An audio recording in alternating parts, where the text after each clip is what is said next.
Colon polyp huu ni uvimbe mdogo unaokuwa kwenye ukuta wa utumbo mpana na mara nyingi hauna dalili na wengi wanapata bila kujua. Na aina mojawapo ya hizi polyp ni adenomatous polyp, ambazo hizi ni dalili ambazo ni hatari zaidi kwa sababu ndizo zinazopelekea saratani ya utumbo mpana. Lakini kuna hyperplastic polyp ambayo hii sio hatari, lakini pale zinapokuwa nyingi huleta madhara zaidi. Lakini kuna inflammatory polyp ambayo hii hupatikana kwa wagonjwa ambao wana magonjwa ya uchochezi ya utumbo mpana. Sasa dalili ni kama kutoka damu kwenye kinyesi, kubadilika hali ya choo, kufunga choo, mfano kuharisha, maumivu ya tumbo, upungufu wa damu ama anemia kutokana na kupoteza damu kidogo kidogo. Madhara ambazo kuyapata ni saratani ya utumbo mpana.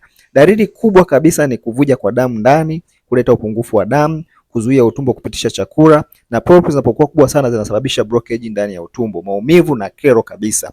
Kama una changamoto hizi unaweza kanitafuta kwa ajili ya ushauri na matibabu. Operation sio suluhisho la kudumu.